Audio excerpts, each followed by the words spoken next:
जिन लोगों से हमें मिल जाते हैं नमन, तो उनके आशीर्वाद होते हैं, और जिन लोगों को हम नमन करते हैं हम आशीर्वाद की मांग करते हैं। तो इसलिए जिन लोगों से पहले नमन मिल गया है वो धन्यवाद के पात्र हैं। तो क्योंकि ये बढ़ जाता है आप लोगों के समक्ष, जो विचार आते हैं मेरे पास आते आते आशीर्वाद के रूप में वो बढ़ जाता है। आइए ईश्वर का भी हम लोग अभिवादन करते हैं। सांख्य योग दर्शन की कक्षा प्रगति पर है और थोड़े ही दिन में ये हमारा सत्र जो योग दर्शन पर समाप्त हो जाएगा। सुगंधि तो आने लगी है। तो आज का जो सत्र है उसको शुरू करने से पहले दो प्रश्न हैं, बढ़िया विचार अभी रखे गए हैं कि कल के प्रकरण में जो पिछली कक्षा के प्रकरण में हमने जो पढ़ा था कि जीवात्मा का एक 3 वलय होते हैं जीवात्मा से जुड़े हुए। एक तो जीवात्मा का अपना वलय है, एक संस्कार वलय है और एक अंतःकरण वलय है। उसको थोड़ा और अधिक स्पष्टीकरण करें तो बढ़िया विषय है, इसको पहले समझते हैं। यही तो हमें समझना है, यही प्रकरण है। तो मैं इसको आपको शो कराता हूँ। नमस्ते आचार्य। हाँ जी, नमस्ते जी, नमस्ते नमस्ते। आप सभी अभिवादन के पात्र हैं।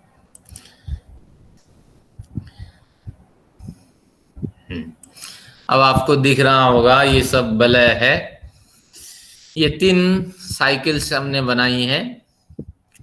तो अब सबसे पहले एक प्रश्न में रखता हूं आप लोगों के पास कि गो हत्या होती है, बड़े बड़े मालिक हैं, अपनी कंपनियां खोल रखी हैं और बिजली की सप्लाई होती है, मशीनें लगी हैं। ये 3-4 तरह के इसमें वलय देखे जाते हैं। सबसे पहले बिजली का एक प्रवाह है, वो सार्वजनिक प्रवाह है और सभी को बिजली मिल रही है।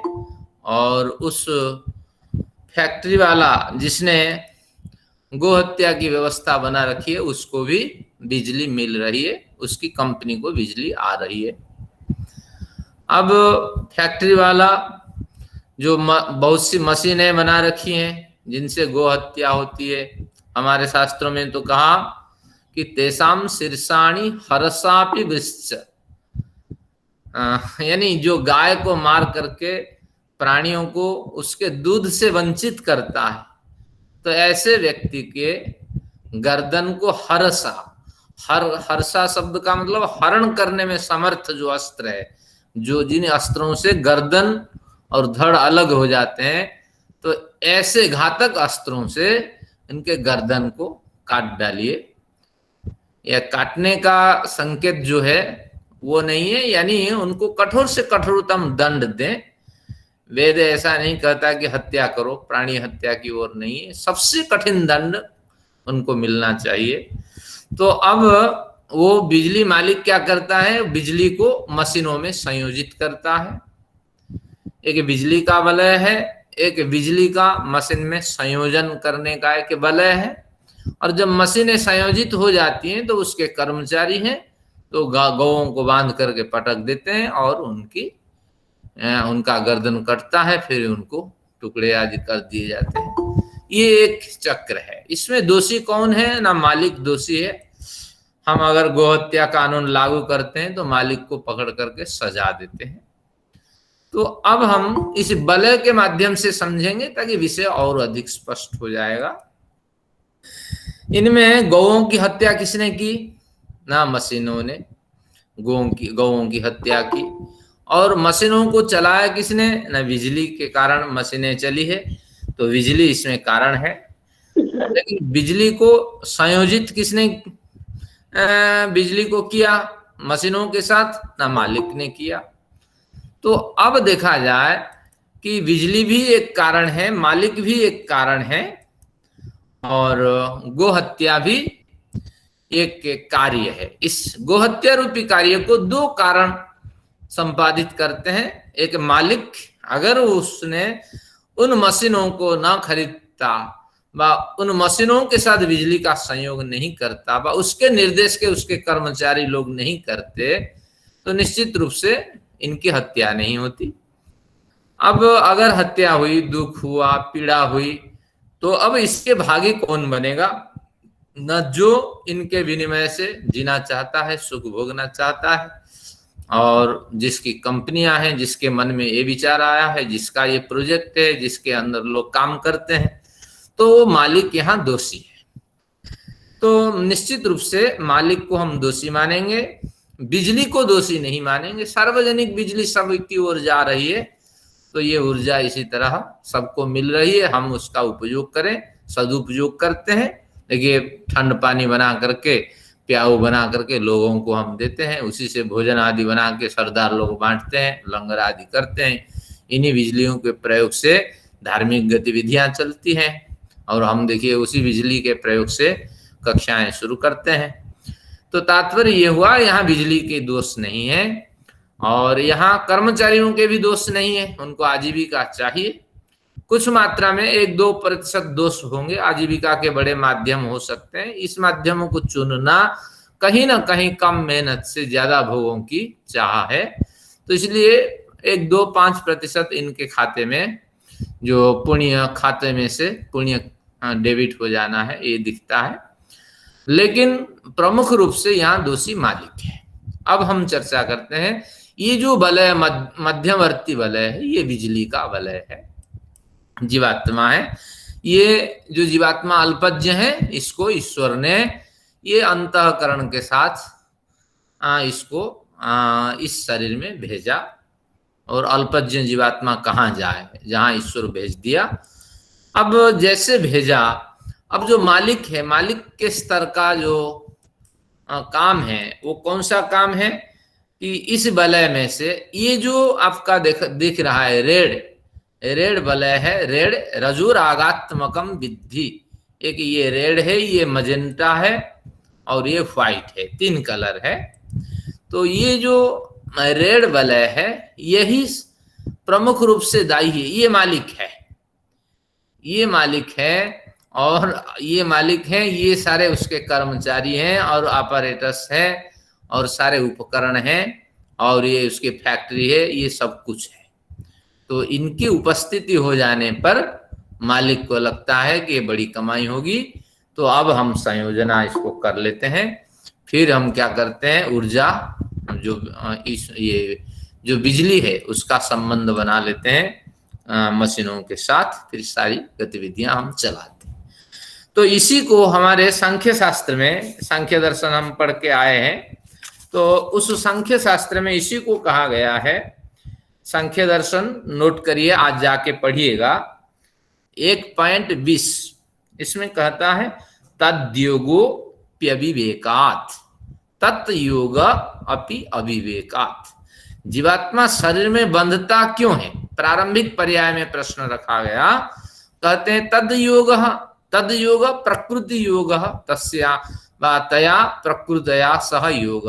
उस प्रकृति के साथ जीवात्मा इसलिए बंध जाता है, अविवेकात्, उसकी अविवेक है, नासमझ की स्थिति है।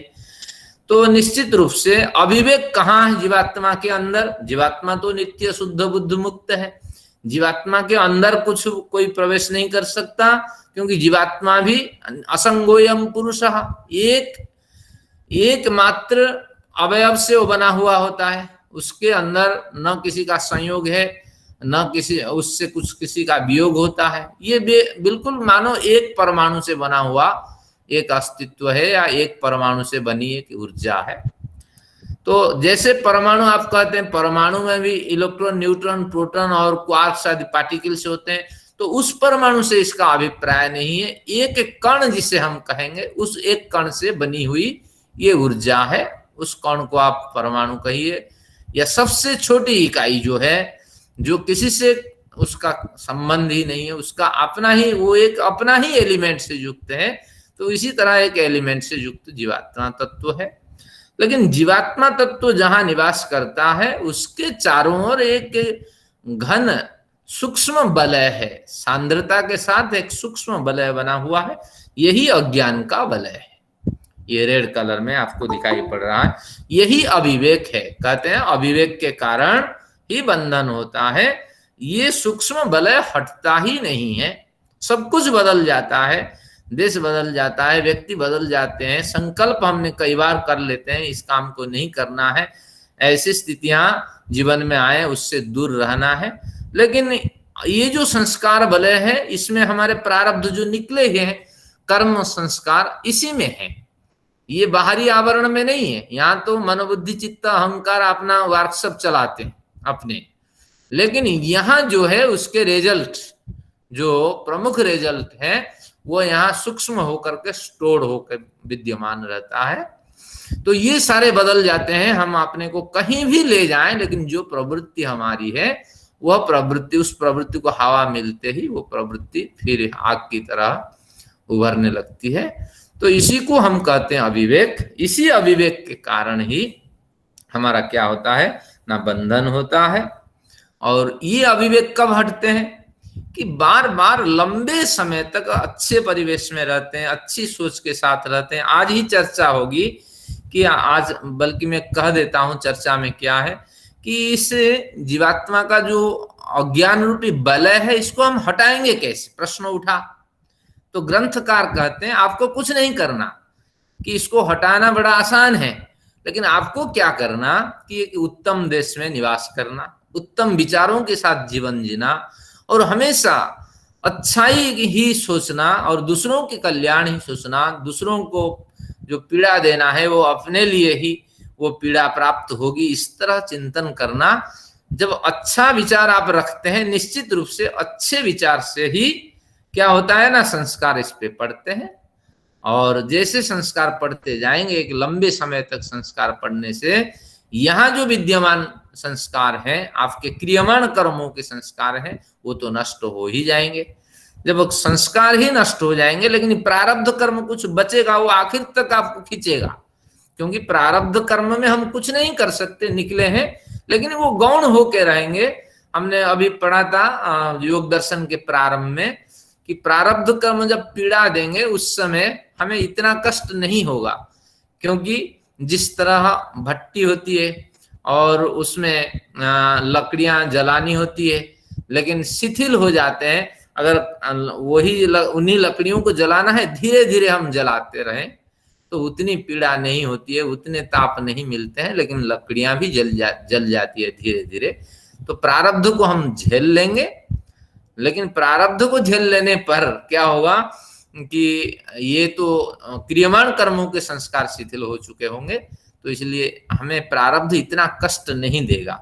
फिर योग दर्शनकार बताएंगे कि देखो कि आपको इनको हटाने के लिए श्रम नहीं करना, बल्कि आपके जो वर्कशॉप है मन बुद्धि चित्त अहंकार, यही श्रम करना है। जैसे वो उदाहरण देंगे, जो किसान होता है वो खरपतवार साफ करता है, वो कभी नहीं सोचता कि मैं जो खाद है उसके रस पहुंचा दूं अपने धान के खेतों में, अपने गेहूं के खेतों में, वो और जो पानी है वो पानी भी उनके अंदर पहुंचा दूं और उनको समृद्ध करूं, उनको खड़ा कर दूं, वो नहीं सोचता। वो केवल खरपतवार को हटाता है और जो उनका पोषण है वो प्रदान करता। और जैसे खरपतवार हट जाते हैं तो निश्चित रूप से वो पेड़ अपने आप खींच लेते हैं रस, जो रस खरपतवार खींचते थे वो पेड़ अपने आप खींच लेते हैं रस।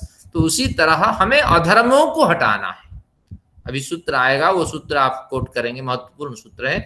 हमें अपने जीवन से चुन चुन करके अधर्म को हटाना है, अच्छे देश में निवास करना है, समय का सदुपयोग करना है, अच्छे व्यक्तियों के साथ मिलना है और समय पे हमें जो भी शास्त्रीय अनुष्ठान है वो करना है। हमें केवल इन्हीं विचारों से लगे रहना है।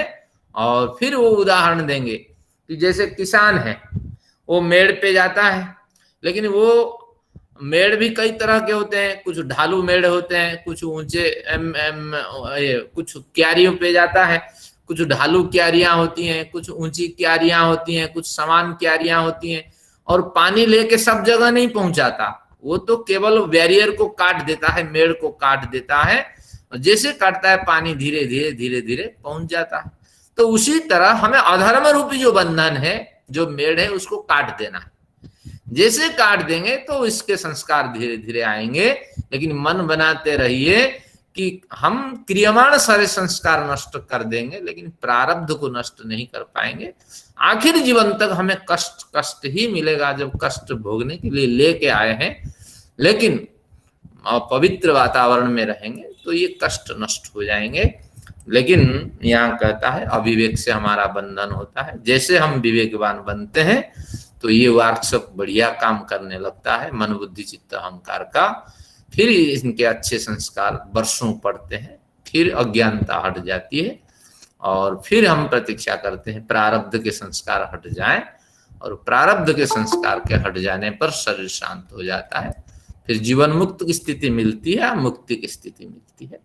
इस तरह ये चर्चा है। खन्ना साहब के कारण विषय स्पष्ट हुआ। एक सांख्य दर्शन 1.20 1.21 आज अध्ययन करिए, इस विषय को और बढ़िया आप समझ लेंगे। खरपतवार क्या होता है? वीड्स के लिए कहते हैं, वीड्स। हाँ, श्यामाक, गवेधुक, जो घास के नाम होते हैं। हाँ, ठीक है। मुद्ग, ये 3 कहेंगे शास्त्रकार। मूंग की खेती होती थी, हाँ, और वो मूंग के बीज फिर उग जाते थे। श्यामा का यानी चावल। हाँ, सांबा चावल है। हाँ। तो उसके जो विकल्प प्रतिलोम जो होते हैं, उससे तो कुछ पैदाइश नहीं होती है, लेकिन ऐसे पेड़ खड़े हो जाते हैं तो उसको श्यामा कहते हैं। गवेधुक घास को कहते हैं। तो वो पैदा हो जाते हैं। फिर किसान को पता है, मैं उस समय कहूंगा कि कब इसको, कितने दिन अंतराल में इसको हटाने से फिर ये दोबारा नहीं होंगे। वो हमेशा नहीं हटाता है, उसको पता है 2-3 बार हटाना है, 15-15 दिन अंतराल में, बस 2-3 बार हटा देता है, अब वो भी समाप्त हो जाते हैं। तो इसलिए हमें हमेशा ध्यान रखना पड़ेगा, एक दिन अगर हमारा इसमें श्रम नहीं हुआ, खरपतवार को नहीं हटाए, स्वाध्याय सत्संग आदि नहीं किए, तो निश्चित रूप से फिर मलिनता आ जाएगी। ये जरा लाइन बोलिए, तद योग क्या है? अविवेकात। हाँ। पूरी लाइन क्या है? तद्योगो हाँ। प्यविवेकात्, तद्योगोप्यविवेकात्, तद योग अपि अविवेकात्। अच्छा, योगो अप्य, ठीक है। हाँ, अब फिर उसको हटाने का कारण बताते हैं 1.21 में। नियत कारणात् तदुच्छित्ति, ठीक है। नियत कारणात् तदुच्छित्ति ध्वान्तवत्, इस तरह एक सूत्र है। नियत कारण के द्वारा ही उसका विच्छेद होगा, यानी विद्या प्रवेश नहीं करेगी तो अविद्या नष्ट नहीं होना है। तत् विच्छित्ति। हाँ, विच्छित यानी दूर होना। हाँ, ठीक है, विच्छिन्न हो जाना। और उदाहरण देते ध्वान्तवत्, ध्वांत यानी अंधकार। अंधकार को हटाने के लिए दीप पर्याप्त नहीं है, सूर्य को आना ही पड़ेगा। तो इसलिए जितना ही विद्या का स्वाध्याय होगा, अविद्या उतनी हटेगी। ये सांख्य दर्शन का विषय है। ये विषय स्पष्ट हो गया, मैं समझता हूँ। खन्ना साहब का प्रश्न समाधान हो गया, धन्यवाद। अब आते हैं, बताइए, जो जीवात्मा वलय है वो आपने अंदर डाला है ना? और संस्कार वलय मध्य में डाला है, तो अंतःकरण वलय बाहर डाला है। तो अंतःकरण तो अंदर होता है, तो संस्कार को बीच में और अंतःकरण को बाहर डालने का कोई मकसद, खास लक्ष्य है कोई? ठीक है, इसमें कहा गया अणु परिमाण वाली होती है जो हमारे जीवात्म शक्ति। तो यानी शरीर में अगर सबसे सूक्ष्म इकाई कुछ है, वो जीवात्मा की इकाई है। ठीक है, सूक्ष्मतम हो गया। हाँ। तो उसमें चर्चाएं होती है, जीवात्मा पर बड़ी चर्चा हमारी कक्षा में हुई है, संभवतः आप नहीं रही होंगी, कि जीवात्मा को हम बुद्ध दर्शन के समान माने। जावत शरीरम तावान जीवात्मा, इस तरह माने हाथी जैसे शरीर है, जीवात्मा उतने बड़े। तो और शास्त्र में भी कहता है कि अंगुष्ठ मात्र पुरुष, यानी पुरुष जो मनुष्य है वो अंगूठे के, एक अंगूठे के बराबर इनके हृदय में जीवात्मा होती है। हाथी के शरीर में तो एक डंडे के बराबर जीवात्मा होगा, और पेड़ में एक बांस के बराबर जीवात्मा होगा। तो ये कल्पना में आपको हानि क्या है? ना हानि यही होगी। फिर चींटी में जीवात्मा का अवयव कितना होगा? ना बहुत छोटा होगा। तो चींटी में विद्यमान जीवात्मा कभी हाथी में जा नहीं सकता। अगर जीवात्मा हाथी में चला जाए और बांस के बराबर हो जाए तो जीवात्मा फिर घटता बढ़ता है, ये नियम लागू हो जाएगा। जब लागू हो जाएगा, जहां घटाई बढ़ाई की बात होगी उसकी उत्पत्ति माननी पड़ेगी। अगर उत्पत्ति हुई तो वो अनित्य हो गया, अनित्य हो गया। तो इस चक्र से बचने के लिए हमने जीवात्मा को सबसे सूक्ष्म इकाई मान रखा है, और उससे परम सूक्ष्म जो है वो परमात्मा है। तो इसलिए सूक्ष्म इकाई, ये मन बुद्धि चित्त अहंकारों में से सूक्ष्म इकाई जो है वो मध्य में ही विद्यमान रहेगी। ठीक है। और अंतःकरण के दो स्रोत होते हैं। एक तो स्थूल अंतःकरण, अभी जो विचार है हमारे उठ रहे हैं, लेकिन हमने बहुत से प्रारब्ध संस्कार लेके आए हैं, वो भी इसी अंतःकरण में रहेंगे, क्योंकि जीवात्मा तो नित्य शुद्ध बुद्ध मुक्त है, उनमें रह नहीं सकते। और प्रमाण हमें मिलता है छांदोग्य उपनिषद का, असंगोयम पुरुषः, इसमें किसी का कॉम्बिनेशन नहीं होता है, यह एक रेयर यूनिट है। तो इसीलिए अब हमें अंतःकरण को दो हिस्सों में बांटना पड़ेगा। अंतःकरण का एक सूक्ष्म स्तर है जिसमें संस्कार आदि विद्यमान रहते हैं, और अंतःकरण का एक बाह्य स्तर है जिसमें हम व्यवहार करते हैं लोक में। तो इस तरह यही जो सूक्ष्म स्तर है ये बदलता नहीं है, ये बड़ा प्रौढ़ होता है। हम कितने शिष्ट हो जाएं, लेकिन जो संस्कार पड़े हुए हैं वो तो कहीं ना कहीं कभी ना कभी उभरते हैं। और उसका बढ़िया उदाहरण है अमित रामोला जी। उन्होंने शास्त्रीय संगीत अभ्यास किया, वो भूल गए हों, किसी अवसर पे उनको बैठा दिया जाए, वो शास्त्रीय संगीत उनको स्मरण हो आएगा, क्योंकि श्रम किया है वर्षों उन्होंने, संस्कार में वो श्रम पड़े हुए होते हैं। तो इसलिए यही है, गीता भी इसी की चर्चा करती है। चलिए अब गणेश जी के प्रश्न पे चलते हैं। नहीं, अगर इसको स्थूल मानते हैं हम अंतःकरण को, वलय को, तो फिर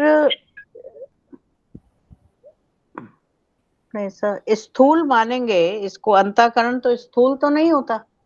स्थूल होता है अंतःकरण, निराकार होता है, आकार रहित होता है, लेकिन हाँ। आकार रहितों में ये स्थूल है। आकार रहित में भी हजारों चीजें, हवा आकार से रहित है लेकिन हाँ। स्थूल है। हाँ। आकाश आकार से रहित है लेकिन स्थूल है, क्योंकि आकाश से भी परे जीवात्मा है, अभौतिक जीवात्मा है। आकाश भूतों से बंधा हुआ होता है, 5 भूतों का ये विकार है।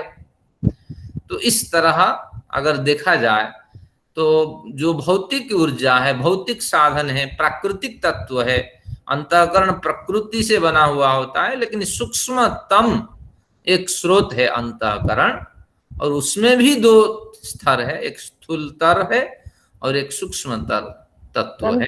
तो अंतःकरण का भी कोई आकार निराकार ही है ना ये? हाँ, निराकार है, तभी तो निराकार ईश्वर का उसके साथ संबंध होता है।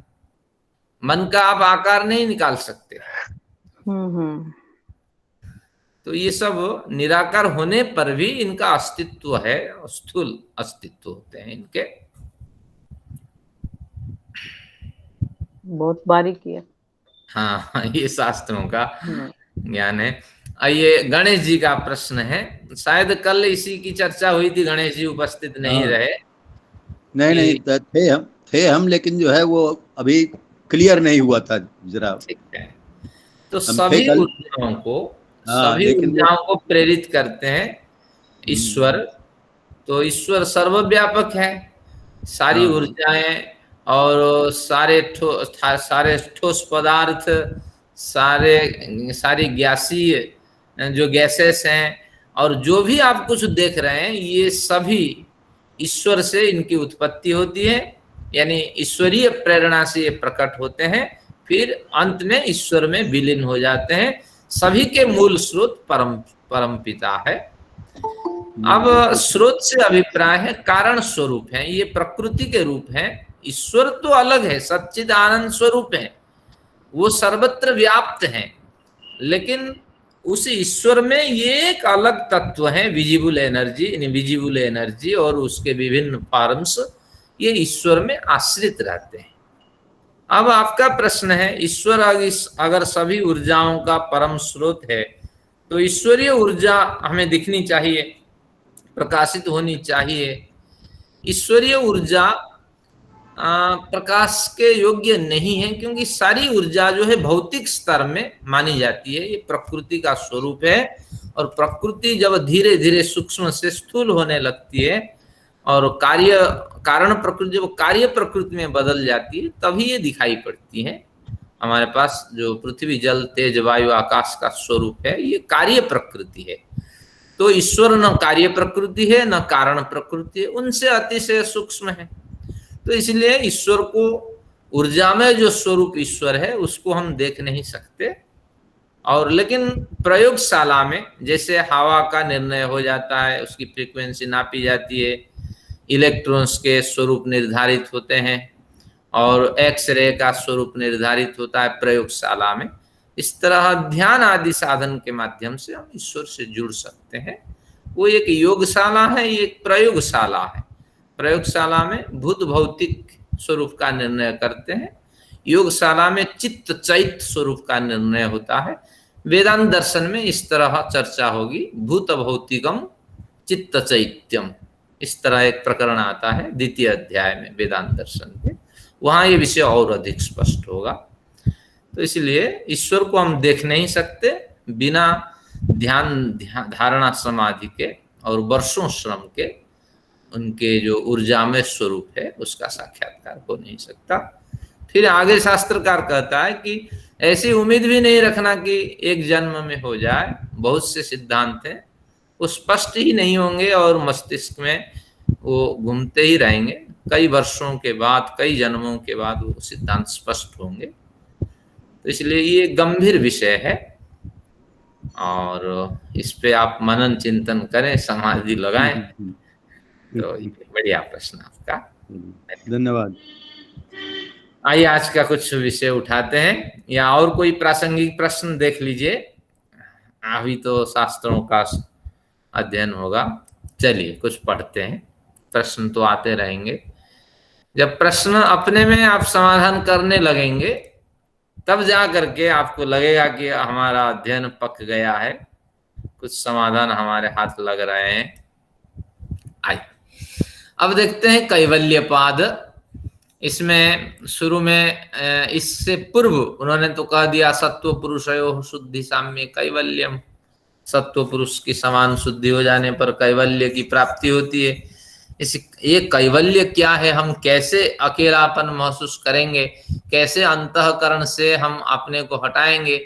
हमारे अंदर अनेक संभावनाएं हैं। ये संभावना का मतलब है कि हमारे अंदर अनेक दिव्य गुण हैं, जिन दिव्य गुणों के माध्यम से हम आनंद को अनुभव कर सकते हैं, लेकिन उन दिव्य गुणों को हम विकास नहीं कर पाते हैं, विकसित नहीं कर पाते हैं। तो उन्हीं को विकसित कर लेने से ये जो प्रकृति का बंधन है, यानी अंतःकरण का जो सूक्ष्म और स्थूल बंधन है, वो हमसे हट जाएंगे, या हमारे अंदर रहते हुए हमारे अनुसार ही आचरण करेंगे। यही उनका हट जाना है। हट के कहाँ जाएंगे? हमें तो उन्हीं की मदद से तो हमें ज्ञान मिलता है, हमारा सारा कार्य होता है। उनका वास्तविक जो दबाव है हम पे नहीं रहेगा, और जीवात्मा के शुद्ध विचार निश्चित रूप से उन्हीं के माध्यम से शुद्ध कार्य को जन्म देगा। तो इस तरह अब कैवल्य का प्रकरण चल रहा है। हमने यहाँ पढ़ा कि जितनी सिद्धियां हैं उनको 5 स्तर में, 5 श्रेणियों में हम बांट सकते हैं। जन्म, औषधि, मंत्र, तप और समाधि के रूप में। कुछ समाधि जन्य सिद्धियां, समाधि से उत्पन्न होने वाली सिद्धियां जो हैं उनकी चर्चा हो गई हैं, और वो 31 हैं और 32 हैं। कुछ उप सिद्धियां भी हो सकती हैं। तो इस तरह इनकी चर्चा हो चुकी है। और जन्मजात सिद्धि, औषधि जात सिद्धि, मंत्र जात सिद्धि, तप जात सिद्धि, इस तरह 4 सिद्धियां आप समझ लेना, और इनके भी अनंत विभाग हो सकते हैं। इन सिद्धियों को पाने के लिए भी क्रम वही है। क्या क्रम है? कि धारणा, ध्यान, समाधि, त्रयम एकत्र संयम, इन तीनों को अगर एक जगह लगाएंगे तो कुछ ना कुछ सफलता आपको मिलेगी। तो इस तरह जन्म, औषधि, मंत्र, तपः, समाधिजा सिद्धयः, इसका स्वरूप आपको निर्धारित करना है। और आगे आते हैं अगले प्रकरण में, वो हमें बहुत कुछ बताएंगे, क्योंकि अब कैवल्य का स्तर चल रहा है, ये बिल्कुल ऊपर अंतिम स्तर पे पहुंच चुके हैं। इसको हम बारीकी से समझते हैं। अब सबसे पहले इसको समझने से पहले कि भूमिका बनाते हैं। भूमिका क्या है कि सिद्धियों का क्या अर्थ है।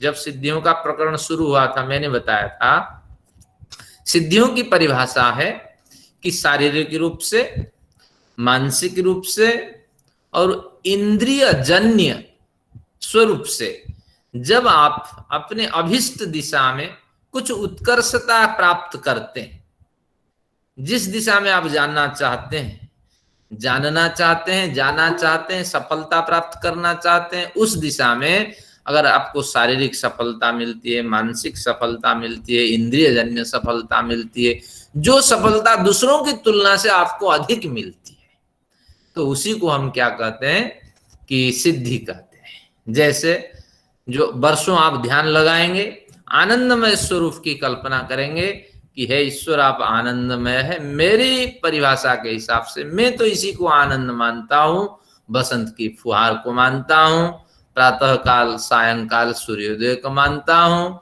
और दिशाएं प्रसन्न हो जाएं तो इसको आनंद मानता हूँ, और जब भंवरे और पक्षी कलरव करते हैं उसी को प्रसन्नता मानता हूँ, जो सुंदर हवा चलती है उसी को प्रसन्नता मानता हूँ, पुष्पों की खुशबू जब आती है उसी को प्रसन्नता मानता हूँ।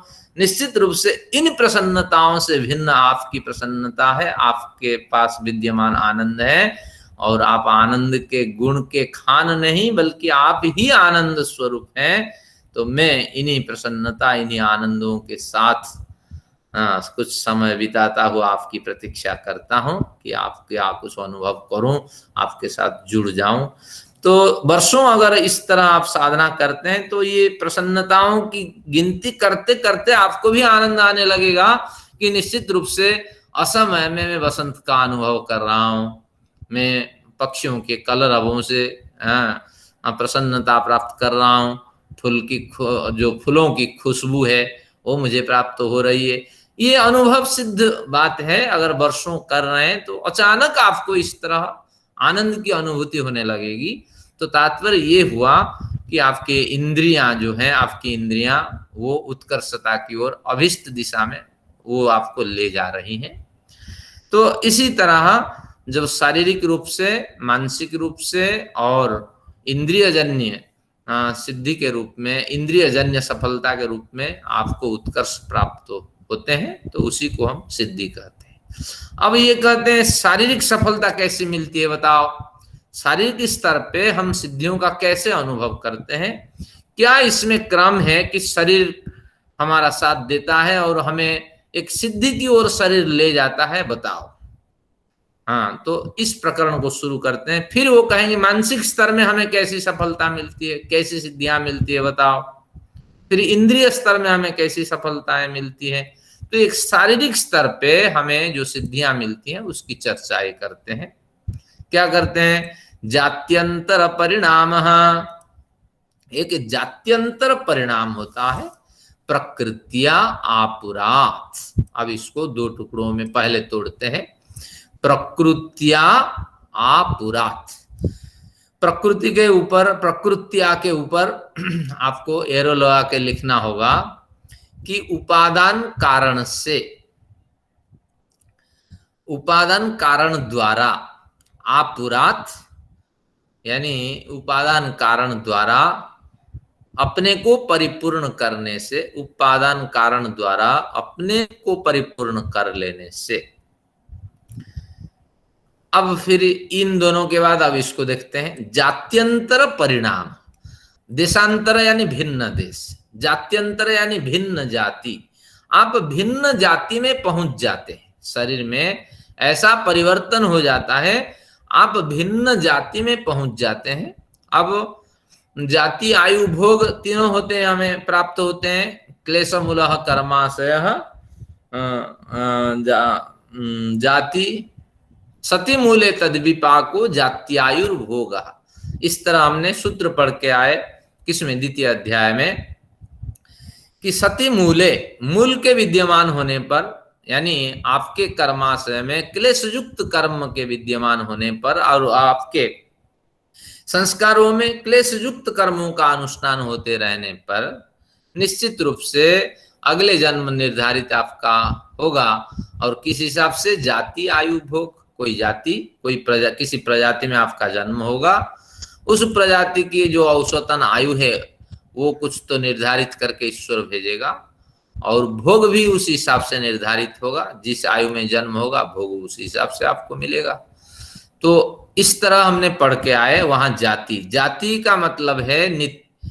ये दर्शन का थोड़ा विषय, न्याय दर्शन का थोड़ा कठिन विषय है, मैं सरलता से समझा देता हूं। जाति का जो वास्तविक अभिप्राय है यहाँ उस जाति से नहीं, जाति है एकम नित्यत्वे समवेतत्वे सति, और अविनाभावित्वम जातित्वम। जाति एक होती है, नित्य होती है, और हमेशा वो अपने मूल उपादान कारण के साथ जुड़ी रहती है। तो उस जाति से यहाँ कोई अभिप्राय नहीं। यहाँ केवल जो जाति है वो है अवस्था। जाति को यहाँ अवस्था बताई गई है। जाति को यहाँ क्या बताया कि शरीरांतर, देहांतर नहीं, अवस्थांतर, और हम कहेंगे इसको देहांतर भी कहेंगे। तो क्या इसका मतलब है कि जब आप व्यायाम आदि कर लेते हैं, इसको यूं समझते हैं फिर विषय पे आते हैं। जब आप व्यायाम आदि कर लेते हैं, मजबूत हो जाता है आपका शरीर। जो लोग जिम करते हैं थोड़े ही दिन में, 3-4 माह में, 6 माह में जबरदस्त बड़ी बना के आ जाते हैं। हाथ इनके बड़े फुले फुले होते हैं, छाती आगे निकली हुई होती है, क्या बढ़िया चेहरा। अब इससे पूर्व 6 माह पूर्व अगर देखा जाए, उनकी फोटो देखें तो इतनी बढ़िया नहीं है चेहरा, लेकिन फिर चेहरा में परिवर्तन आ जाता है। तो जात्यंतर हुआ। जात्यंतर यानी अवस्थांतर, अवस्थांतर यानी शरीर में शरीरांतर, शरीर में एक परिवर्तन उनमें आया। वही शरीर विद्यमान रहा लेकिन शरीर में थोड़ा परिवर्तन हो गया, और इसी को कहते हैं जात्यंतर परिणाम। ये हम क्यों ले रहे हैं? इसी के अभिप्राय दूसरों ने गलत लिया है। इसका अभिप्राय क्या लिया जात्यंतर परिणाम का? ये दूसरे जाति में भी हम संयम साधना आदि करके दूसरी जाति में, यानी मनुष्य से सर्प जाति में भी जा सकते हैं, साधुओं के जाति में भी जा सकते हैं, और फिर हम किस जाति में, पशु आदि जाति में यानी प्रजाति में जा सकते हैं। इसी तरह लोगों ने व्याख्यान किया, लेकिन वो व्याख्यान गलत है। व्याख्यान यही है कि जात्यंतर परिणाम व्यक्ति को मिलता है, यानी व्यक्ति का जो शरीर है वह शरीर बदल जाता है, शरीर की अवस्था बदल जाती है, और शरीरांतर, शरीर का स्वरूपांतर, शरीर स्वरूपांतर की प्राप्ति होती है, स्वरूप बदल जाता है। तो अब इसमें क्या कहा? ये जो जात्यंतर परिणाम होता है, क्यों होता है? प्रकृत्यापुरात्।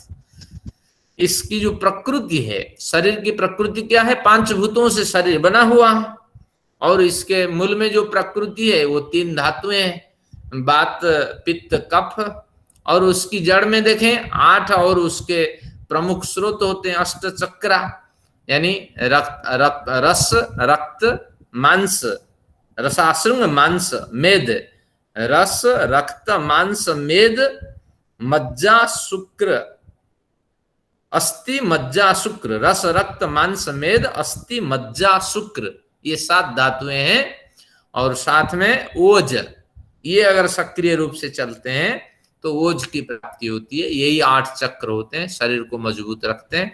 तो इन्हीं प्रकृतियों में, इन्हीं उपादान कारणों में आपुरात, जब संयम, सदाचार और औषधियों के सेवन, योगाभ्यास आदि के माध्यम से वो आपूरण कर देता है, यानी इन प्रकृतियों में यथायोग्य क्या कर देता है? यथायोग्य परिवर्तन ला देता है, इन प्रकृतियों को यथायोग्य स्वरूप में बदल देता है साधक संयम आदि के माध्यम से।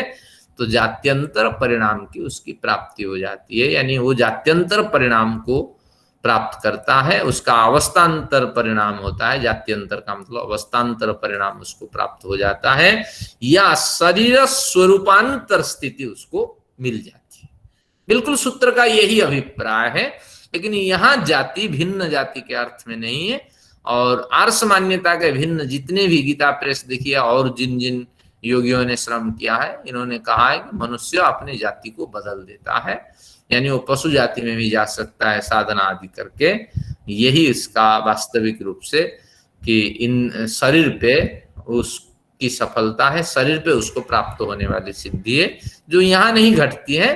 तात्पर्य यही है, यहाँ जाति अर्थ अवस्था अर्थ में रूढ़ है, शरीर के स्वरूप बदलने के अर्थ में रूढ़ है। यानी मनुष्य जब बलिष्ठ शरीर धारण कर लेता है तो दुख कष्ट को झेल जाता है। अगर आप साधक हैं तो आपको व्यथा नहीं होती है। तो मुझे ध्यान है 2-2 दिन तक हम उपवास करते थे जब हम पढ़ाई आदि करते थे। क्या उपवास, हमें कोई फर्क नहीं पड़ता। आज तो करवा चौथ करनी है सुबह, अब क्या क्या हम सोचते रहते हैं, खाना फाना तैयार करके बैठे रहते हैं। तो ये आप सोच लेना चाहिए कि जो साधक इस तरह लगा होता है तो उसका शरीर स्वरूपांतर हो जाता है, उसको कोई फर्क नहीं पड़ता, तो वो कष्टों को झेल जाता है। वो एक सिद्धि है, ये एक सफलता है। तो शारीरिक दृष्टि से इस तरह हम बड़े बड़े कार्य कर लेते हैं। और जो किसान है सिर में बड़ा बोझा लाद के लाता है, घर से गेहूं काटता है, पुलिया बांधता है, उसको लेके आता है।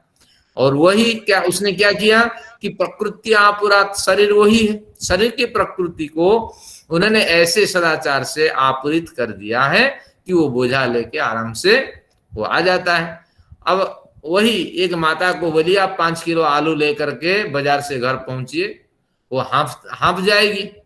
लेकिन उसी माता को बोलिए इस लड़की को उठा करके 15 किलो वजन वाली लड़की को उठा करके घर पहुंचाइए, बड़ी श्रद्धा से वो पैदल भी चल के आ जाएगी। तो तात्पर्य ये हुआ कि प्रकृति आपुरात, वहां मानसिक सिद्धि उसको प्राप्त है, अपने बच्चों के प्रति लगाव है। और यहाँ 5 किलो आलू में शारीरिक सिद्धि उसको प्राप्त नहीं है, उसको तो रिक्शा चाहिए। ये परिवार वाले मुझे मार डालेंगे, अरे पैदल चल के 5 किलो आलू लेके कोई आता है बाजार से, ये बात भी सुनने को मिलेगी। तो तात्पर्य ये हुआ कि हम अगर शरीर में जात्यंतर परिणाम ला देते हैं तो इसका मतलब है शरीर की जो प्रकृति है, 3 धातुएं हैं और 7 प्रमुख धातुएं हैं, 8 ओज नामक शक्ति है। संयम, सदाचार, औषधि सेवन, देखिए स्वामी जी क्या लिखते हैं, उत्तम भोजन, औषधियों के सेवन, योगाभ्यास और संयम सदाचार आदि जोड़ दीजिए। इनके अनुष्ठान से जब प्रकृति में उसके उपादान कारण में हम परिवर्तन ला देते हैं तब फिर जात्यंतर परिणाम की प्राप्ति होती है। यानी शरीर स्वरूपांतर परिणाम को, अवस्थिति को हम प्राप्त करते हैं और बड़े बड़े कार्य कर लेते हैं सिद्धि के मूल में। इसी तरह शरीर हमारा साथ देता है, यही सूत्र का अर्थ है। लेकिन ये टीका पढ़ेंगे, स्वामी जी ने कहीं कहीं उल्लेख किया है जात्यंतर परिणाम है, तो अब इसको लोगों ने दूसरे जाति में जाने की बात कही है। और कौन टीकाकार के मुंह में हाथ दें, तो किसी ना किसी तरह नमक मिर्च लगा करके ये इसको पुष्ट करते हैं। तो स्वामी जी भी तर्क देते हैं, भला दूसरे जाति में हम क्यों जाएं। हाँ, क्या ये आचार्य जी न्याय सूत्र बताया था आपने, नित्यत्वे समवेतत्वे सति अग्रे किमस्ति अविनाभावी संबंधत्वम, अविनाभावी, एक दूसरे को न छोड़ पाना। हाँ, तो ये जात्यंतर परिणाम प्रकृति, आप ये सूत्र समझ में आ गया। तो इसी तरह आप व्यायाम आदि करिए, अपने शरीर को बदल दीजिए, तभी होगा, नहीं तो निश्चित रूप से दुख होगा। हमारे बच्चे पढ़ते हैं, घंटे भर बैठ नहीं पाते हैं एक पोजीशन में, इधर लुढ़कना उधर लुढ़कना, पैर फैलाना, हाँ उठ के भागना, मोबाइल देखना सो करके। तो ये शरीर में जो उपादान कारण है उसके प्रति जागरूक नहीं है, तो शरीर से हम बड़ी सिद्धियां प्राप्त कर सकते हैं। अब आया आपका जो चर्चा हो रही थी, कृषक क्या करता है, कैसे परिवर्तन लाता है, आपने खेत को कैसे सींचता है, इसी पर चर्चा आया है। इसमें तीसरे सूत्र में कहा कि निमित्तमप्रयोजकं प्रकृतीनां वर्णभेदस्तु ततः क्षत्रिकवत्। निमित्तमप्रयोजकं प्रकृतीनां वर्णभेदस्तु ततः क्षत्रिकवत्। यहां से लेंगे प्रकृतीनां निमित्तम अप्रयोजकम। प्रयोजक शब्द के ऊपर एरो लगा के लिख दीजिए प्रेरक। क्या तात्पर्य है कि प्रकृति नाम, किन किन प्रकृतियों का हम अनुष्ठान करते थे? देखिए, धर्मादि अनुष्ठान करते थे, औषधि का सेवन करते थे, योगाभ्यास करते थे, संयम सदाचार आदि हम पालन करते थे। तो प्रकृति क्या थी हमारी? ना 3 प्रकृतियां थी, वात पित्त कफ, और फिर 8 प्रकृतियों की हमने कल्पना की थी, रस, रक्त, रसाश्रुण, मांस, मेद, अस्थि, मज्जा, शुक्र और ओज। तो ये प्रकृति है। अब ये कहते हैं क्या शरीर में जो परिवर्तन आया, उस परिवर्तन का कारण ये प्रकृति में जो धर्मादि निमित्त हमने स्थापित किया, यही प्रमुख रूप से कारण है क्या?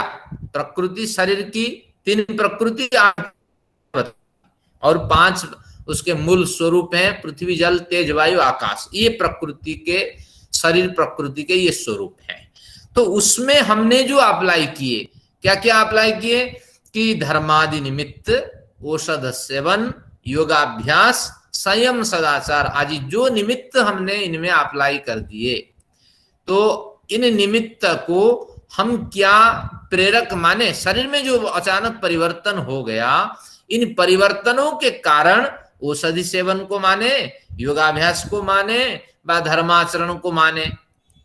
इसको बदल दीजिए, अधर्माचरण को माने, या क्या ना गलत व्यसनों को माने। शरीर में भी परिवर्तन हो जाता है, शरीर शीर्ण हो जाता है, व्यक्ति प्रमाद, आलस्य, निद्रा से घिरा रहता है और शराब पी करके पड़ा रहता है। वो भी एक शारीरिक परिवर्तन है, वो तो सिद्धि नहीं है, वो तो विनाश है।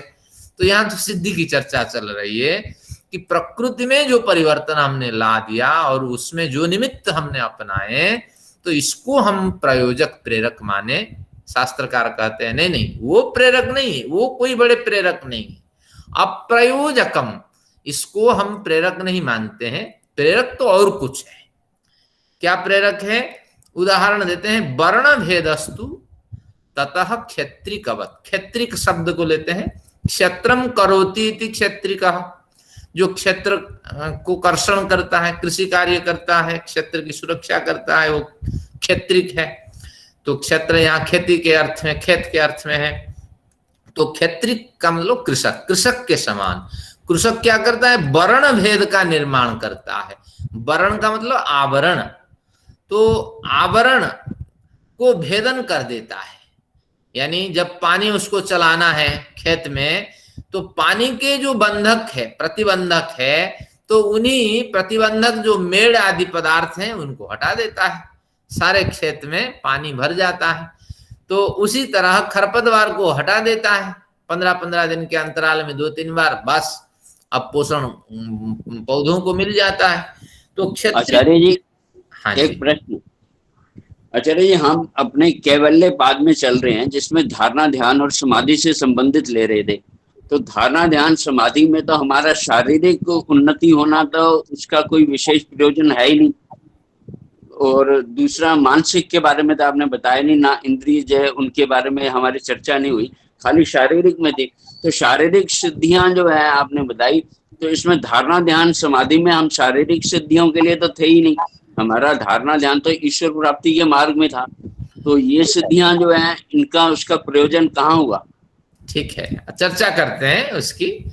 तो अब कहते हैं, इस प्रकरण में आ जाते हैं, इसको कंप्लीट करके फिर मैं आपको समझा देता हूं। तो कहते हैं ये जो प्रकृति में परिवर्तन हमने ला दिए जिन निमित्तों के बल पर, इनको हम प्रयोजक नहीं मानते हैं। यानी आपके धर्माचरण, औषधि सेवन, योगाभ्यास को हम निमित्त नहीं मानते हैं। जैसे क्षेत्रीय, जो क्षेत्रिक है, कृषक है, वो कृषक जिस तरह खेत में पानी सिंचाई करने के लिए मेड़ के पानी के प्रतिबंधक को जिस तरह हटाता है, तो उसी तरह आपको हल्के से प्रतिबंधक को हटाना ही धारणा, ध्यान, समाधि आदि के द्वारा, औषधि सेवन के द्वारा, योग अभ्यास के द्वारा केवल प्रतिबंधक को हटा देना ही पर्याप्त है। बाकी प्रकृति के अंदर ये सारी चीजें हैं, वो अपने आप बदल देती है प्रकृति। यानी क्षेत्र के अंदर वो सुविधाएं हैं। निश्चित रूप से एक जगह आप पानी प्रवेश करा दीजिए, वो थोड़ी देर में उसको बिल्कुल चारों ओर वो पानी फैला देगा। ये खेत के अंदर ये सुविधा है और खेत की ये प्रकृति है, और खेत ऐसी ही समतल रूप से बनाई गई होती है। तो इसलिए आपको श्रम केवल इतना करना है कि धारणा, ध्यान, समाधि आदि के द्वारा जो प्रतिबंधक, शरीर के जो प्रतिबंधक तत्व है उनको हटा देना है। बाकी आगे पोषण तो निश्चित रूप से प्रकृति ही कर लेती है। तो इसलिए इनका इतना महत्व नहीं है कि ये हमेशा चलते रहे। तो केवल आपको यही करना है, जैसे खरपतवार हमेशा साफ नहीं होता है, 15 दिन में साफ होता है, तो हमेशा हर पल ही ईश्वर का स्मरण करे ऐसे कोई नियम नहीं है। लेकिन ध्यान रखिए, एक नियत समय आपका होना चाहिए साधना का। उसी नियत समय में सुबह यानी सुबह निर्धारित समय पे आप करिए। व्यायाम हर पल करने की आवश्यकता नहीं है, दिन में एक समय में करिए। तो इस तरह यानी 2-4 दिन अंतराल में भी करिए तो चल जाएगा, लेकिन ध्यान रखिए हमेशा अंतराल न होना चाहिए। तो यही कुछ ये समझाते हैं कि शारीरिक सफलता आपको तब मिलेगी जब आप क्या करेंगे कि नियत समय पर कुछ ना कुछ अनुष्ठान करते रहेंगे। हमेशा करने की आवश्यकता नहीं है। जैसे धर्मादि का आचरण, औषधि का सेवन, योगाभ्यास आदि हर पल नहीं कर सकते आप। जब हर पल इन सब को नहीं कर सकते, तो इसलिए उनको ही निमित्त मान करके शरीर में परिवर्तन हुआ ये आप नहीं कह सकते। इनके द्वारा आपने केवल प्रतिबंधक को हटा दिया है। शरीर में जो पोषण है उन पोषणों को रोकने वाले प्रतिबंधक को हटा दिया है। जब हटा दिया तो शरीर में बड़ा परिवर्तन आ गया। तो जो जिम जाते हैं वो हमेशा थोड़ी 24 घंटे जिम में लगे रहते हैं, तो थोड़ा ही उन्होंने श्रम किया और शरीर का ये स्वभाव है। तो हमें राहत ये देते हैं कि आपको घबराने की कोई आवश्यकता नहीं। हमेशा ही आप ईश्वर की उपासना करेंगे, हमेशा ही औषधि का सेवन करेंगे, योगाभ्यास करेंगे, लेकिन नियत समय पर आप निर्दिष्ट जो लक्ष्य है उसकी पूर्ति के लिए आपको श्रम करना है। अब हम इन ग्रंथों, इन पंक्तियों को पढ़ते हैं, फिर खन्ना साहब के प्रश्न के उत्तर पहले दे देते हैं। ये हमें तैयारी कर रहा है कि जो सफलताएं हमें मिलती है शारीरिक स्तर पे, मानसिक स्तर पर और इंद्रिय के स्तर पर, उन्हीं के माध्यम से हम सिद्धि का आकलन करते हैं। तो शारीरिक स्तर पर भी हमें सफलता मिलती है, क्योंकि अगर हम व्यवस्थित बैठ नहीं पाएंगे, शरीर की प्रकृति में कहीं ना कहीं कोई परिवर्तन आया तो दर्द होगा सिर में, या पेट में पीड़ाएं होगी, या आपके कान में खसखस की आवाज होगी, तो कई तरह की समस्याएं होती हैं। तो व्यक्ति व्यवस्थित होकर बैठ नहीं पाता है। तो इसलिए शारीरिक सिद्धि भी जरूरी है। तो शारीरिक सिद्धि से अभिप्राय है नियत समय पर आप योगाभ्यास करें। योगाभ्यास के अंदर व्यायाम भी आ जाता है। तो नियमित समय पर शरीर को बलिष्ठ रखें, तभी आप सिद्धि प्राप्त करेंगे। और यहाँ हमें राहत देते हुए कहते हैं हमेशा नहीं करना, 4-5 दिन का अंतराल भले ही हो जाए कभी कभार, इस तरह गैप भी चल सकता है, लेकिन ये ध्यान रखना नियत समय पर आपकी नियत साफ होनी चाहिए कि हमें व्यायाम करना है, औषधि का सेवन करना है, धर्मादि अनुष्ठान करना है, तभी परिवर्तन। जैसे आपने कृषक के लिए बताया कि प्रतिबंध हटा देगा तो पानी चला जाएगा सब जगह, और खरपतवार हटा देगा तो शरीर के प्रतिबंध को, तो शरीर में कौन से प्रतिबंध हैं जिनको हटाना है, क्या क्या हटेंगे, मतलब ये बताएं। ठीक है, बहुत बढ़िया प्रश्न है।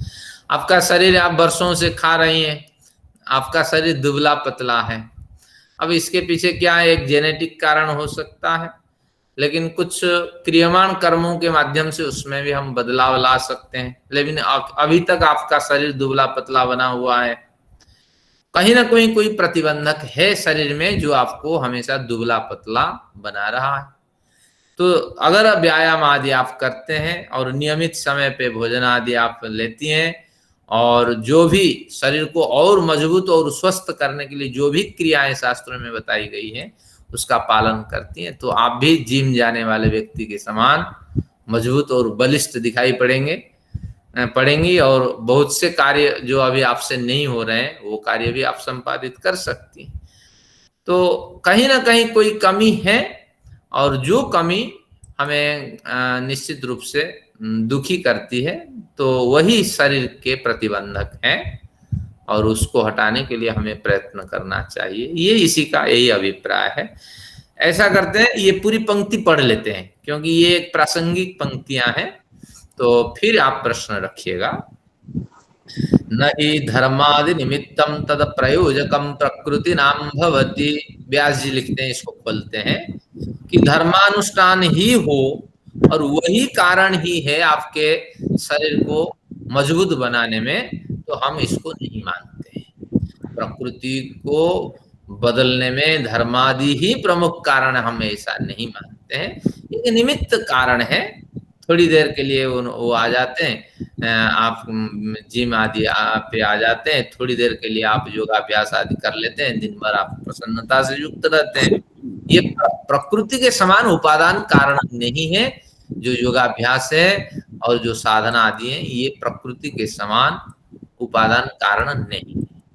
न कार्येन कारणम प्रवर्तत इति। ऐसा क्यों नहीं मानते हैं आप? क्योंकि कार्य से कारण का निर्माण नहीं होता है, कारण से कार्य का निर्माण होता है। तो इसलिए ये जो धर्मानुष्ठान योगाभ्यास ये कार्य स्थानीय उत्कृष्ट स्तर के ये कार्य होते हैं, तो इनसे कारण का निर्धारण नहीं होता है। तो ईश्वर कार्य स्थानीय है और प्रकृति कारण स्थानीय है। तो इसलिए ईश्वर न किसी का कारण है और न किसी का कार्य है, क्योंकि ईश्वर निमित्त कारण बन करके केवल प्रेरणा उत्पन्न कर देता है और सृष्टि चलती है। तो इस दृष्टि से उन्होंने कहा कार्य से कारण का निर्माण नहीं होता है। उदाहरण देते हैं, वर्ण भेदस्तु ततः क्षत्रिकवत। जैसे वारण भेद जो आवरण है, बंधन है मेढ़ के क्षेत्र के पानी भेजने के लिए, तो उस भेद के समान, और क्षेत्रिक यानी कृषक उस भेद को जैसे उस वर्ण को जैसे भेद करता है, उस आवरण को जैसे हटाता है, उस क्षेत्रिका के समान। इसको खोलते हैं उसी पंक्ति को, वर्ण भेदस्तु क्षेत्रिकवत जथा क्षेत्रिकः केदारात अपाम पूर्णात। अपाम पूर्णात केदारात। केदार यानी क्यारी, तो जल से पूर्ण क्यारी से जैसे कृषक केदारांतरम विप्लावयिषु दूसरे केदार में भेजने की इच्छा से, समम निम्नम निम्नतरम, कुछ समतल क्यारियां होती हैं, कुछ निम्न निचली क्यारियां होती हैं, कुछ बहुत निचली क्यारियां होती हैं। न आपः पानी न अपकर्षति, तो उनमें सब में पानी भेजने के लिए ये क्यारी से दूसरे क्यारियों में, जिस तरह न आपः पानी न अपकर्षति, हाथ से पानी नहीं पहुंचाता है हर क्यारियों को, क्या करता है, अपि आवरणम त्वासाम भिन्नति, लेकिन वो क्या करता है, पानी तो पहुंचाता है लेकिन पानी की जो आवरण है जिस तरह हटा देता है। तो तस्मिन् भिन्ने स्वयमेव आपः केदारांतरम आप्लावयन्ति, और उस मेढ़ के हट जाने पर पानी जैसी जिस तरह चला जाता है अंदर, तथा धर्मः प्रकृति नाम आवरणम अधर्मम भिन्नति। तो धर्माचरण आप करते रहिए, उसी धर्माचरण से प्रकृति में छिपे जो अधर्माचरण के आवरण हैं, जिनके कारण हम अधर्माचरण करते हैं, उसका आवरण धीरे धीरे नष्ट हो जाएगा। अभी मैंने वो छाया चित्र में बताया था कि आपको कुछ नहीं करना, अंतःकरण में क्रियमाण कर्म प्रवृत्त अंतःकरण में केवल धर्माचरण का अनुष्ठान करना, और प्रकृति के जो आवरण हैं तो आवरण नष्ट हो जाएगा। और जब आवरण नष्ट हो जाएगा तो अधर्म रूपी आवरण के नष्ट होने से निश्चित रूप से धर्म रूपी जल का प्रवाहित होना शुरू होगा। तो यही कहता है, तथा धर्म, उसी तरह धर्म प्रकृति नाम आवरणम अधर्मम भिन्नति। ये धर्माचरण प्रकृति के अंदर विद्यमान जो अधर्म रूपी आवरण है उसको भिन्नति, उसको गिरा देगा। तो इसलिए पृथक कोई विशेष श्रम नहीं करना कि अधर्म को हटाऊं, बल्कि इस चिंता से रहित होकर के आप धर्माचरण करते जाइए, अधर्म आपका नष्ट हो जाएगा। कुछ शास्त्र पढ़ते रहिए और कुछ नहीं, कुछ अच्छे देश में निवास करते रहिए, जैसे साधु संत कहते हैं ऐसा आचरण करिए, धीरे धीरे इन धर्माचरण से अधर्म हट जाएगा। और मैं अधर्म को चुन चुन करके निकालूं, इस तरह प्रयत्न करेंगे तो संभव नहीं है। आगे फिर इसको समझाते हैं।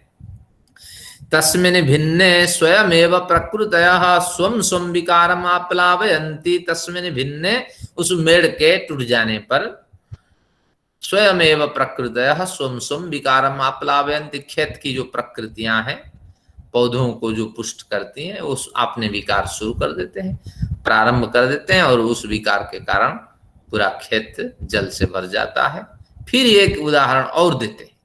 यथा वा एषः क्षेत्रिकः क्षेत्रिकस्तस्मिन्नेव केदारे न प्रभवति औदकान भौमान रसान धान्य मूलान्यनु प्रविशयितुम। इसमें कुछ नहीं, शब्दावली का बाहुल्य है। जिस तरह उस क्यारी में कृषक जो है न प्रभवति, कभी भी प्रयत्न नहीं करता कि पानी को और भूमि के रस को धान्य मूलों तक पहुंचाने के लिए जिस तरह श्रम नहीं करता कि मैं पानी को पहुंचा दूं, भूमि के जो रस है, खाद है, वो पहुंचा दूं और धान्य मूलों को परिपुष्ट कर लूं, इस तरह जिस तरह प्रयत्न नहीं करता, तो क्या करता? किंतर्हि, न केवल वो ही करता, मुद्ग, मूंग की खेती होती है तो उसके बीज उग जाते हैं। गवेधुक, गवेधुक एक तरह का घास है। श्यामा का, सांबा जो चावल बनता है उसके जो पौधे हैं, और वैकारिक पौधे हो जाते हैं। एक साल पैदा जो हो गया है, जैसे धान की खेती करते हैं, अगले साल आप न कुछ करें, वहीं धान के बीज उगने लगेंगे, लेकिन उससे धान नहीं फलेगा। धान के वो वैकारिक पेड़ होते हैं। आप कुछ नहीं करिए एक साल, और जैसे बारिश शुरू होगी वहां पूरा का पूरा आपका जो पूरी खेत आपकी भर जाएगी धान की खेत से। तो वैकारिक धान होते हैं। तो इस तरह वैकारिक, इनसे कुछ पैदा ही नहीं होते। तो मुद्ग, गवेधुक, श्यामाकादिन जैसे हटा देता है और निर्दिष्ट अंतराल में हटाता है, तो उसी तरह आपको अपकृष्टेषु तेषु, इस तरह इनके बार बार हटाने पर स्वयमेव रसा धान्य मूलान्यनुप्रविशन्ति, रस जिस तरह धान्य मूल में प्रवेश कर जाते हैं उसी तरह तथा धर्म निवृत्ति मात्रे, तो तथा धर्म, इस तरह धर्माचरण करिए निवृत्ति मात्रे, और इन धर्मों के माध्यम से जैसे अधर्म का निवृत्ति होगा, कारणम अधर्मस्य निवृत्ति मात्रे, अधर्मस्य कारणम निवृत्ति मात्रे, अधर्म के कारण के निवृत्त हो जाने पर शुद्ध शुद्धयु रत्यंत विरोधात्, शुद्धि निवृत्ति हो जाएगा। तथा धर्मो निवृत्ति मात्रे नहीं, तथा धर्म, इस तरह धर्म का अनुष्ठान करिए, और अधर्मस्य कारणम निवृत्ति मात्रे, अधर्म के कारण निवृत्ति हो जाने पर, आगे पंक्तियां आप स्वयं ही पूरी कर दें तो निश्चित रूप से धर्म का विस्तार होगा। और शुद्धियो शुद्धियोर अत्यंत विरोधात्, क्यों ऐसे होगा? क्योंकि शुद्धि और अशुद्धि, विद्या और अविद्या, इन दोनों में विरोध है।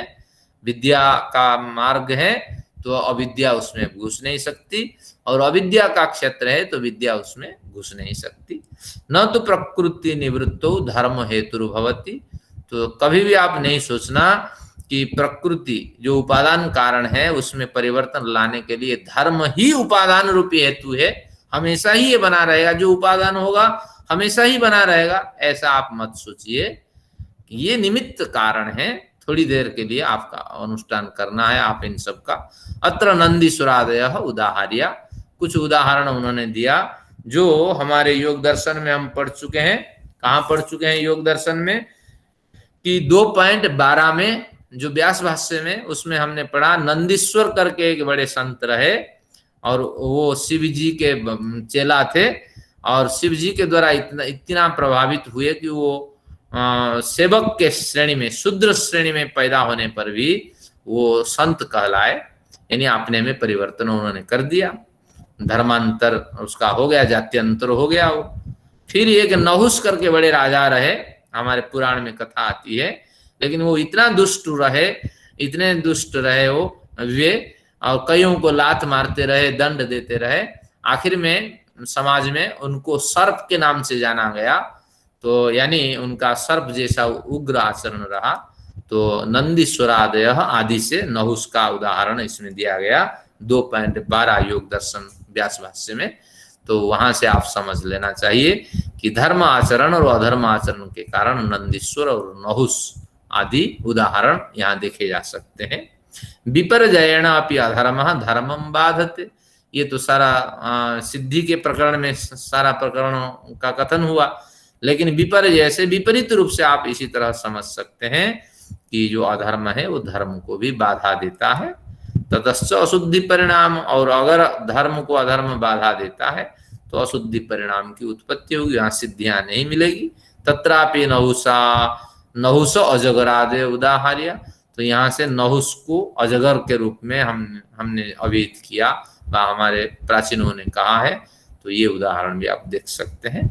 तो इसी सूत्र की पुष्टि में ये कथन है, उनका मैंने कथन कर दिया। तो यहाँ केवल इतना ही आपको समझना है कि हमेशा आपको भजन कीर्तन आदि में मन नहीं लगाना है, नहीं तो आपका व्यवहारिक जीवन नहीं चलेगा, दाल रोटी की व्यवस्था नहीं हो पाएगी। ये बार बार यहाँ मना कर रहे हैं, तो कहते हैं कि ये प्रकृति यानी उपादान कारण जिस तरह घुला मिला हुआ होता है, आटे की रोटी बनानी है, उसमें आपने मेथी डाल दी और क्या डाल दी, अजवाइन, और आटे के बराबर अजवाइन मेथी नहीं डालनी, ये यही कह रहे हैं बिल्कुल। तो इसलिए मैं तो संत हूँ, भजन कीर्तन करता हूँ, मुझे कोई काम नहीं करना, मुझे लाओ खाने दीजिए, मैं आश्रम बना के बैठता हूँ, मैं ये काम करूंगा, झाड़ू लगाऊंगा, मैं ये काम करूंगा, जो दूसरे काम करते हैं मैं तो बस उपदेश दे पाऊंगा।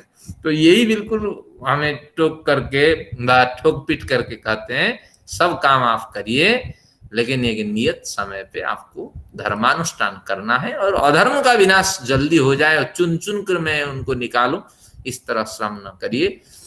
तो किसी एक संप्रदाय से दीक्षित हो जाइए, किसी एक अच्छी परंपरा से जुड़ जाइए, अच्छे निवास स्थान से जुड़ जाइए, अच्छे ग्रंथ के साथ जुड़ जाइए, तो यही आपका कल्याण का मार्ग है। ऐसा ही कुछ बढ़िया अध्ययन आज का रहा, आज की कक्षा। तो आचार्य जी दोनों ही बातें हुई ना, मतलब अधर्म आचरण को रोकना और धर्म आचरण करना। आप चाहे हमेशा नहीं करना, पर धर्म आचरण करना। फिर भी नहीं समझिए आप, हमें धर्माचरण करना है, अधर्म आचरण के लिए श्रम नहीं करना।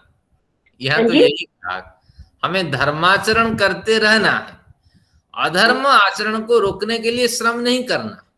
अच्छा, वो नहीं करना, वहां से वो हो जाएगा। जब धर्माचरण करेगा उसके समक्ष आ जाएगा कि ये धर्म का अनुकूल नहीं है, ये प्रतिकूल है, तो सामने आ जाएगा। मैं ही केवल धर्म के प्रतिकूल तत्वों को हटाऊं, इस तरह भावना बनी रहेगी तो फिर धर्माचरण होगा ही नहीं। तो इसलिए आप धर्माचरण में लगे रहिए और अधर्म धीरे धीरे हटता हुआ चला जाएगा, ये यही कहते हैं। मतलब आप धर्माचरण करेंगे, अधर्माचरण अपने आप दूर होता जाएगा। हाँ, दूर होता जाएगा। जैसे एक बढ़िया उदाहरण मैं देता हूँ, धर्माचरण भी आपको नियत समय पर करना है, ये नहीं कि आप सारे दिन करते हैं। हाँ, परंतु आचार्य जी, किसान जो है जब एक क्यारी का पानी दूसरी क्यारी में ले जाता है मेड़ तोड़कर, तो वो अधर्म को तो हटा रहा है ना। हाँ, परिश्रम तो कर रहा है ना अधर्म को हटाने का, नहीं, तभी वो ऑटोमेटिकली दूसरी क्यारी में पानी जाता है। हाँ, तो धर्म ये का आचार्य जी ग्रहण करने के लिए अधर्म को हटाना तो है। नहीं, आपने नहीं समझा। उन्होंने कहा 3 स्तर यहाँ बनाया ना, एक तो किसान है और उसका मेड़ का हटाना है और जलों को सब ओर भरना है। अगर जल को सब ओर भरना है वो प्रकृति है, तो अब अगर वो मेड़ को काटता है ये उसका धर्माचरण है। धर्माचरण का मतलब है स्वाध्याय है, सत्संग है, संयम है, सदाचार है। तो थोड़ी देर के लिए उसको तो हटा दिया ना, अब घर में जाके सोया, तो थोड़ी देर के लिए नियत समय पे आप धर्माचरण करें। और जिस तरह जल हर पल व्याप्त हो रहा है तो किसान उसको नजर रखता नहीं है, उसको पता है कि जल अपने आप भर जाएगा क्यारी में। तो उसी तरह आपके धर्माचरण से आपका जीवन सुधरता हुआ चला जाएगा, अधर्माचरण नष्ट हो जाएगा। तो इसलिए कम समय और नियत समय पर आप इसका आचरण करें। अधर्म को कोशिश ना करें कि हट जाए अधर्म, इस तरह कोशिश ना करें। मैं खेती के साथ, पिताजी के साथ जुड़ा एक बढ़िया, मैं पहले बता दूं एक बढ़िया उदाहरण। खेती होती है, सब और समतुल नहीं होता है, समान नहीं होता है। तो क्या होता था कि जो हमारे साथ सेवक होते थे वो मेड़ को काट देते थे, अब पानी भर जाता था, मैं भाग भाग के देखता था, एक उत्साह होता था छुट्टी में, क्या क्या कैसे खेती होती है। फिर मैं टिप्पणी करता था, देखो ये ऊंची जगह पे तो पानी गया नहीं, अब ऐसे कैसे करते। कभी पिताजी को बोलता, कभी वो सेवक को, तो वो हंस पड़ते। फिर बाद में पिताजी ने समझाया, अरे जब पानी चारों ओर भर जाएगा वो अपने आप उसको रिस लेगा, सोख लेगा। तो ऊंची जगह पे हमें श्रम नहीं करना, पानी अपने आप वहां चला जाएगा, थोड़ी देर में, आधे घंटे में। कल आके देख लेना आपका जो आपकी जो ऊंची जगह वो पानी से भरा हुआ या नहीं, तो मुझे खुशी हो जाती है। तो इस तरह उन्होंने यही उदाहरण दिया कि जो कमियां अभी दिख रही है वो धीरे धीरे दूर हो जाएगी, लेकिन आपको हमेशा धर्माचरण में हमें रुचि नहीं रखनी, लेकिन नियत समय पे रुचि रखनी, ये इसका कथन है। जो वीड्स को यही अर्थ हो गया ना, हटाना है कि नहीं। अगर हम मूंग को बढ़ाना चाहते हैं कृषक, ठीक है, तो वो वीड्स को हटाएगा। वीड्स अपने आप तो नहीं हटेंगे पानी की तरह, तो वीड्स को हटाना भी धर्माचरण है। हाँ, ये धर्माचरण के क्षेत्र में उसको धर्माचरण काउंट करेंगे, मतलब बिल्कुल। इसको अधर्माचरण रोकना नहीं कहेंगे, ये भी तो हो सकता है ना कि उपादान कारण है। एक देखिए, उपादान कारण है, यानी हमेशा वो विद्यमान और धर्माचरण को आप उपादान कारण के समान नहीं मान सकते, ये इनका कहना है। आपका व्यक्तित्व अगर बदल गया है, आप मुक्ति की ओर जाना चाहते हैं, धर्माचरण ही आपके उपादान कारण न बने। सुबह भी आप चिंतन करें, शाम को भी चिंतन करें, दोपहर को भी चिंतन करें, उपदेश भी दें, रात को भी चिंतन करें। इसी तरह अगर जुड़े रहेंगे तो आपकी दाल रोटी की व्यवस्था हो नहीं पाएगी। आप बड़े मंच पे भी आप बोलेंगे, आपके आश्रम पे भी टिप्पणी आएगी, आपके पास समय ही नहीं, ईश्वर में आप डूबे हुए हैं, तो आपकी वो आश्रम की पदवी भी चली जाएगी। तो इसलिए उपादान कारण के समान हम धर्म को न माने, धर्माचरण को न माने, लेकिन कुछ नियत समय, निर्धारित समय पर आप इनका आचरण करें। और धीरे धीरे, जैसे नियत समय पे व्यायाम करने वाला स्वस्थ बलशाली हो जाता है, तो उसी तरह नियत समय पर एक अच्छे अवसर पर आप क्या करें, धर्माचरण करें, और वो नियमितता के साथ उसका आचरण हो, फिर फल देता रहेगा वो, ये इनका कथन है। सीधे सीधे यही हो गया ना कि यम नियम अष्टांग योग के जो नियम है उनको पूरा करें, और साथ में ईश्वर प्राणी ध्यान करके अपने भी हमारी वृत्तियां बदलती जाएंगी। हाँ, ये बिल्कुल आचरण हो गया ना। तो आचार्य जी, वो एक संस्कार हमारे तो जितना आ जाएगा। कक्षा समाप्त है, अब कक्षा समाप्त है, जा सकते हैं। मैं सभी प्रश्न त्रिकाल संध्या का विधान किस लिए किया गया? वो बड़े प्राचीन समय में त्रिकाल संध्या का विधान था, फिर द्विकाल संध्या का विधान हुआ। महर्षि तो एक काल संध्या का भी विधान करते हैं। अग्निहोत्र में उन्होंने कहा एक समय ही अग्निहोत्र कर ले, तो उसी न्याय से तो एक काल संध्या का भी एक विधान आप मान सकते हैं। उन्होंने कहा ना, जो असमर्थ व्यक्ति हैं, हम प्रातः हवन भी करते हैं, सायं हवन भी कर लेते हैं एक समय में, प्रातःकालीन सायंकालीन, तो उसी न्याय से एक कालीन संध्या का भी हम लक्षण खींच सकते हैं। महर्षि ने कभी नहीं कहा कि एक समय संध्या करो, लेकिन इसी न्याय से लक्षणा भी यहाँ उपस्थित होती है कि संध्या भी दो काल संभव नहीं है, एक काल भी की जा सकती है। लेकिन हम लोग कि इसे उपादान कारण ना बनाए और निमित्त कारण बनाए। दोबारा बोलिए। धर्माचरण को उपादान कारण ना बनाए, निमित्त कारण बनाए। हाँ, ये बढ़िया, अनुराधा जी ने और बढ़िया सोच किया। कि धर्माचरण को आप निमित्त कारण बनाइए, लेकिन उपादान कारण न बनाइए, हमेशा उसी के साथ न जुड़े रहें, क्योंकि व्यवहारिक जीवन भी जीना है। ये नहीं आचार्य जी, हाँ जी, लेकिन धर्माचरण तो वो भी कहलाएगा कि हमें जो है अपना जो भी कार्य हम कर रहे हैं वो ईमानदारी से करें, लगन पूर्वक करें, तो वो भी तो धर्माचरण ही कहलाएगा। क्योंकि मान लो हम कोई कार्य कर रहे हैं और उसको जो है हम मान लो कहीं सर्विस कर रहे हैं